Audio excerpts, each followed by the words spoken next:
introduce our keynote speaker. So many of you might know him as the mayor of Conway and all the amazing things that he did there, including confusing everybody with those roundabout thingies. I love it. But now he has a new role as the executive director of Metroplan, and he is going to tell us everything that he is doing in his new role. Welcome, Townsell.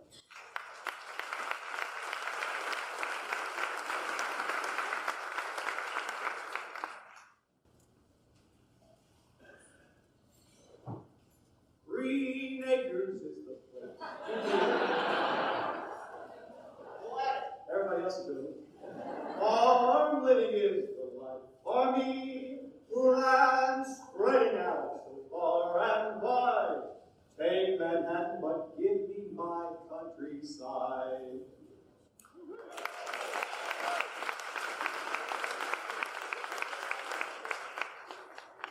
I'll stick to my day job, please. But back up to the 1960s, and that's just exactly what America did and was doing. We followed Eddie Albert and one of those divorce sisters out of the city, making fun by exaggeration of America's decade and a half of urban outmigration. At least because of animal codes, we didn't have to have Arnold the pig at school. That said, America left its downtowns. We left downtown Little Rock. We left downtown Argenta. We left downtown Conway. America drove its cars out to the Green Acres, beckoned by the neon of new development, car-friendly development, and most damningly, afforded by public policy and public investment to aid that. Downtowns were old and were tired. We had not invested in them. They were not car-friendly. And to make them car-friendly, we snaggletooth the old buildings, destroying the sense of place. The region today, what we've inherited collectively by these actions in every one of our cities, is unaffordable. 30 Crossing, which is a huge part of North Little Rock, is 2/3 to 3/4 billion dollars. And if we keep growing, depending on whose estimate you look at, and have to continue with the next building of more lanes of the interstate, we just finished the 3 lanes to Conway. The 3 lanes to Benton was built a decade ago, and we're getting ready to let last contracts to Cabot in that 3 lane to continue the next round to 4-lane everything, and they've already started studying 4-lane to Benton back and forth. That's $3 to $4 billion beyond 30 Crossing. It will require population growth. But that's not money we have. It's more money than we have for the state. And that's just our 4-county region. 30 Crossing is certainly wanted by some. It's feared by others. But recognize that it is an effect. Before it can be a cause of anything in the future, it is effect. It is an effect of what's happened in the past. It is an effect of current land use rules, not just land use rules in Eddie Albert's day, or the 50s, or everything since we fell in love with the automobile after World War II. Those are still the rules today. Will it be the cause of further outmigration, development far afield that requires interstate investment, get back in here? We don't know yet. But the rules that allow it to happen are still in place. They're still in place in Conway, even though I was mayor there almost 2 decades. I didn't change them. They're the rules in every city. Without changing those rules, this will not be the last time we have to widen the interstate. And our future price tag is going to be expensive, whether it's 3 or 4 billion or even 2. It's going to be expensive. The Little Rock Metropolitan Statistical Area, and it's still officially named North Little Rock Conway Statistical Area. North Little Rock is still bigger by our estimates. I used to tell Pat all the time I was going to catch him, but I never did. So. And we still have it. Little Rock's Metropolitan Statistical Area has the lowest, listen to this, lowest number of people per freeway lane mile in the nation's largest 100 metropolitan areas. Lowest number of people per freeway lane mile. That means we've got a low density area, and to move traffic, we're pushing the most expensive vehicular system out to move in the nation. That also means we are not investing in our arterials. What have we invested in 365, or 167, 67, or 7, or Highway 5? We have. We're investing in our freeways. Worse, let me give you some regional numbers real quick. From 2000 to 2014, population growth of 37%. Not bad. Sales tax growth, 81%. That's not bad either. And the trouble is, it's not our region. That's Northwest Arkansas. Comparably, our region has grown in population 15% from 2000 to 2014. Most of that in the first 10 years of that decade. We've slowed dramatically since the housing bubble. Our sales tax growth regionally has only been 46% in that area. So they almost more than double.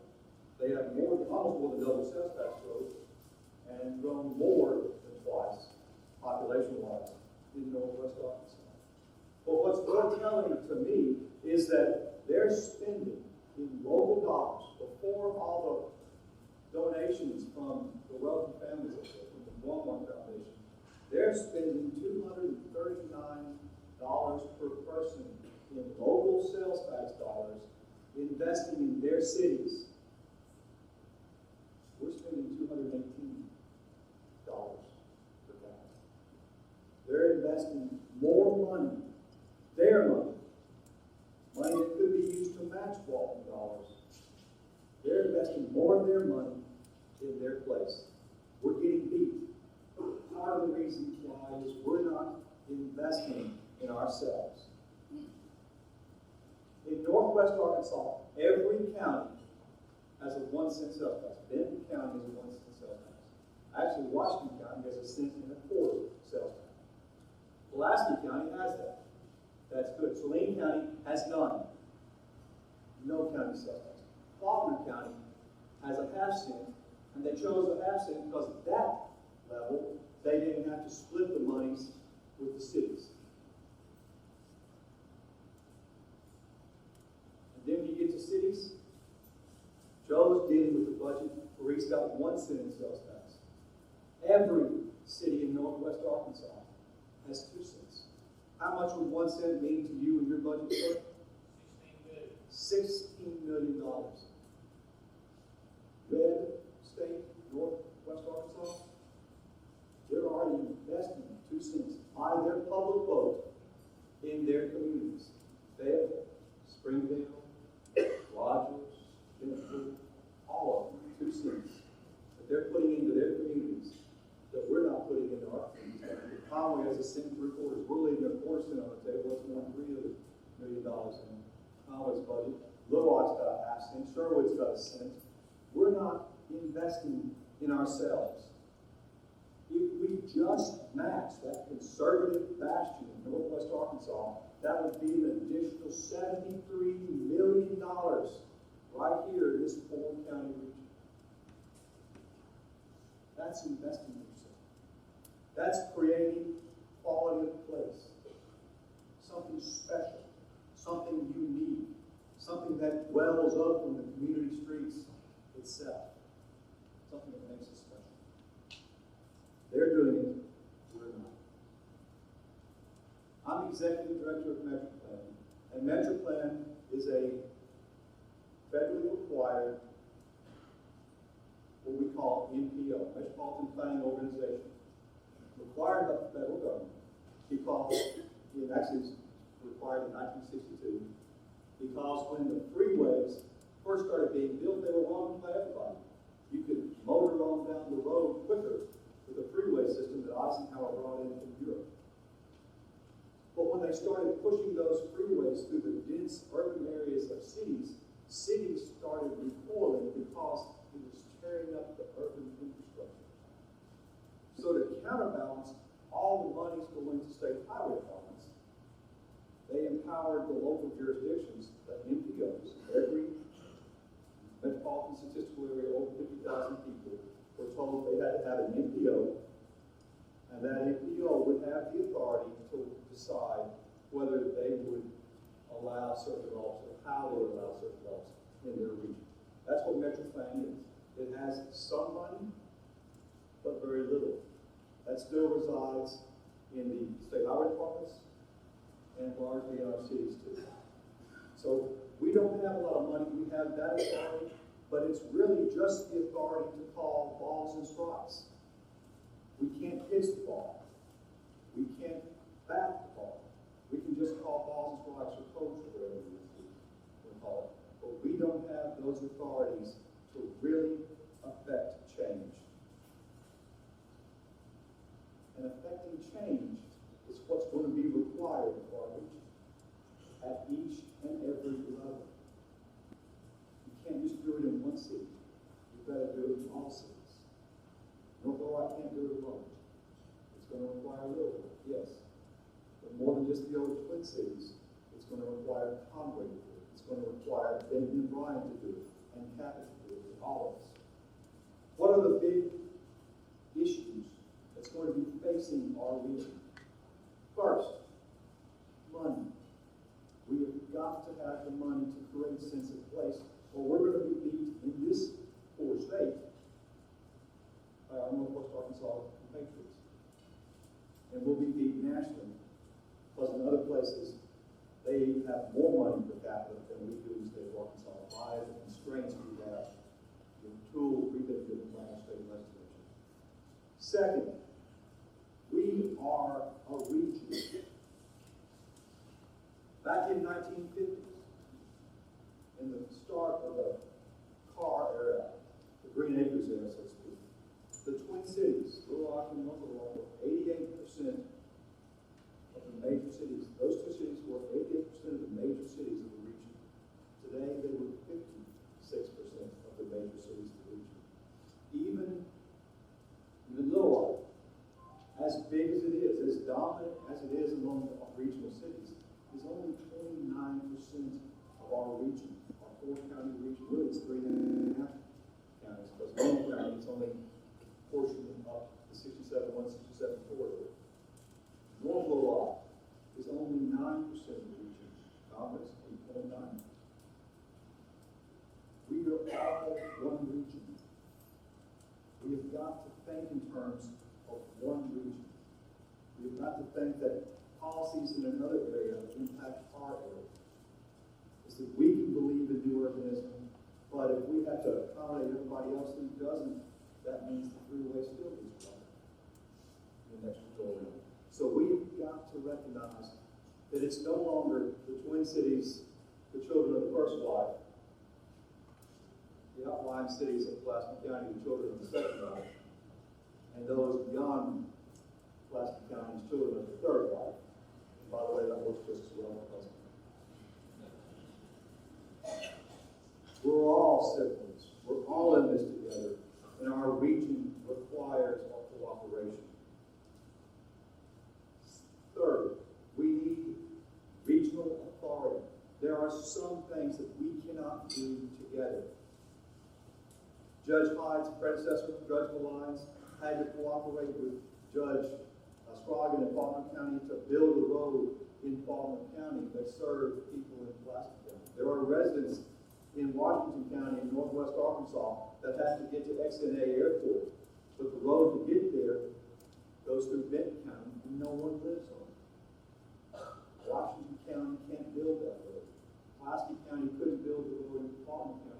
that when it flooded, served Placer County residents. Those kind of artificial barriers don't serve our region at all. We need more regional authority from the state government to give us those authorities. And four, if you don't want to continue building suburbia, you want to put your $3 or $4 billion of investments in other place-making qualities that help downtown North Little Rock, downtown Little Rock, downtown Holly, that build place and sustainability. You've got to find another model to build on than what we have been building on for half a century. We've got to change the rules. The fact of the matter is, the Eddie Alberts are still out there trying to find that American dream who was never designed to be more than one lot big, the size of a single family house. The American dream didn't extend to a neighborhood, didn't extend to a city, and certainly didn't extend to a region. As a matter of fact, all those single-family dispersed American dreams collectively become a 10-lane freeway, just like that. But because those animals still live out there, that still want the single-family home, that still want the two-cycle mower to mow the grass, that still want the swing set in the backyard, because those folks still believe that, we've got to keep on pushing our exemplary projects. We've got to continue to push those projects like Argenta, to push Rockwater Village, push Hendricks Village, push South Main. We've got to keep showing people slowly, again and again, that these projects are really creating a sense of place,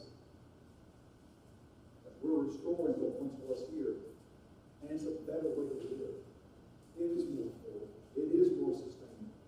It's a wonderful quality of life that our isolated suburbia doesn't allow us.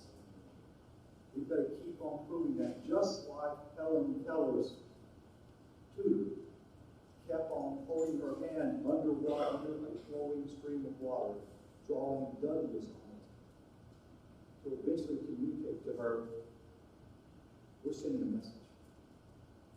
And at some point, at some tipping point in the future, we'll be able to change the actual codes which allow us to develop land in a fashion that support downtown, that support Rock Region Metro, that makes transit viable where a closed loop urban linear subdivision that all cities build and all cities have to build because the market demands it. But what we do, though, does work, is transit, and does support our downtown regions. But in between now and then, we can change the rules. We have to do things and require things of those suburban looking places.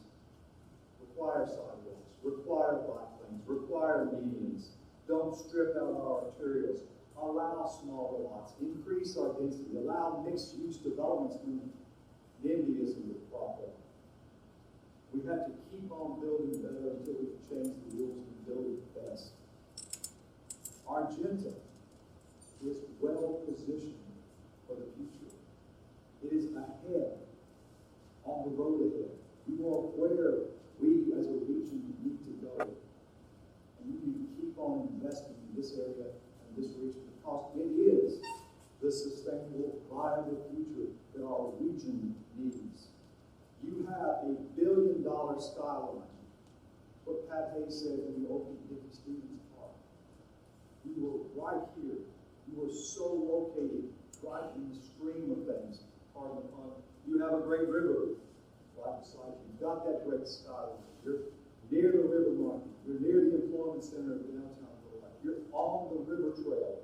And by the way, we just awarded the vendor contract for bike share. So you're going to be on a brand new loop once the pedestrian bike facilities on the pedestrian bridge, on the Broadway Bridge open. You're going to be on a closed 2.5-mile loop right here on either side of the river. It's going to be fabulous. It creates sense of place. It's exactly what you should be doing as Argenta. Your isolated location is oddly a benefit. Bordered by as you are by the railroad, you this, you can do it all. The vacant areas, which some people would look at as a problem, are an opportunity. There is an advantage to backwoods. There's nothing to tear down there. All you have to do is do it. Building that sense of place. That gift back to the community, and I love that concept, Joe. That gift back to the community with the plaza of the field. That's what we allow. That's what's going to build the future. You're also going to have, one of the things I love about Argenta that I wish we could push more in Conway, is you've got a big housing stock. Conway has not built in its downtown as much as has been done. It's not built the housing stock that you have. You've got people living here to a greater degree than Conway has. And hats off, I commend you there, Don, and all the efforts of everybody here in the downtown council and the investment. That's wonderful.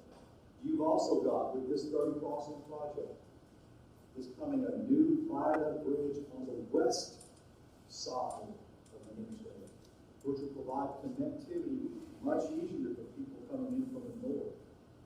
As people swing around on the right-hand side, coming in from the Cane Mall area, instead of merging into traffic coming in from I-40, which will come in now on the left side, you could actually exit and use the access road over the new viaduct and come into Broadway downtown Broadway that way. That extra connectivity, that extra arterial investment is good for your downtown. It's good for the Argenta region. All of that will come. Argenta is ahead on the road ahead. It just needs the continued push, and it needs the city empowered by $16 million more annually in its budget to help deliver all of this. How would you grade cities? If you just do police and fire, and that's all you do, what grade do you give a city?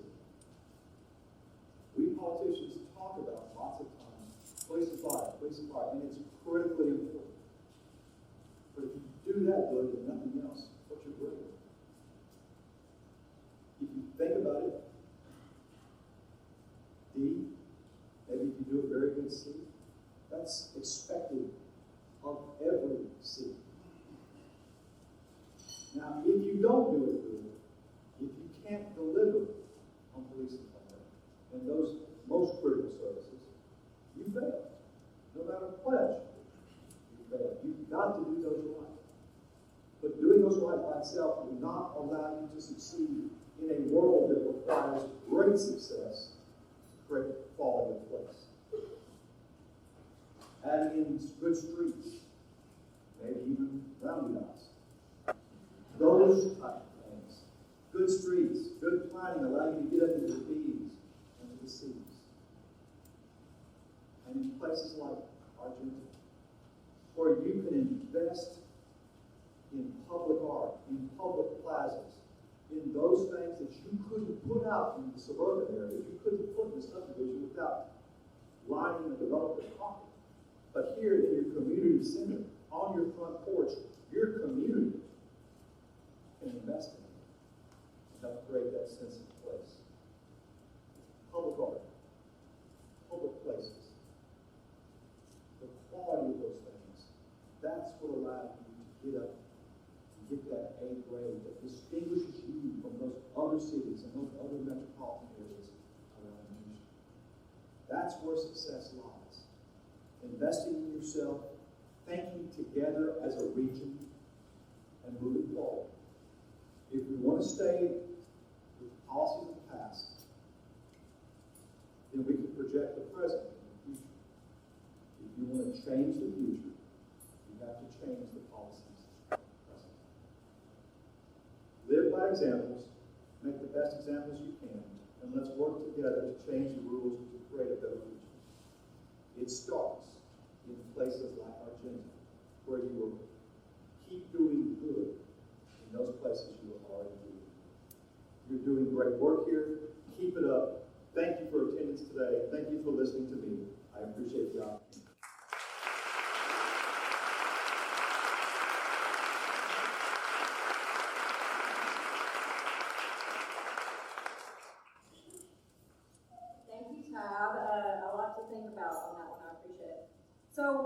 things this New Orleans girl has always called Argenta is the melting pot. The melting pot is in Arkansas. But it's also the melting pot of the arts. That's why we call it the Argenta Arts District. So you've got your melting pot of poetry, theater, dance, art, painting, more. I mean, there's so much going on over here. So I encourage you, as the chairwoman of Argenta, to get involved in that vibe that I'm talking about. We personally, Donna, Chris, myself, would love to give you a tour, take you around, get you signed up so that you know what's going on around here. I want to close by thanking a few more people, but to remind you that I know that you want to get your selfie made with Spriggs and Buford back there before you leave. But I want to give a huge shout out today to our joint comedy team, Brett Iyer and Matt Campbell.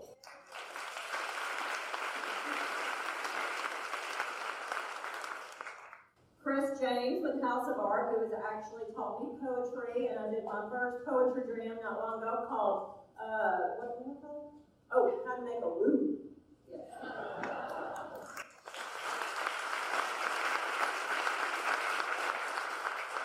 And for I think our second or maybe even third year in a row, the great catering team of Capers. So thank you so much to them.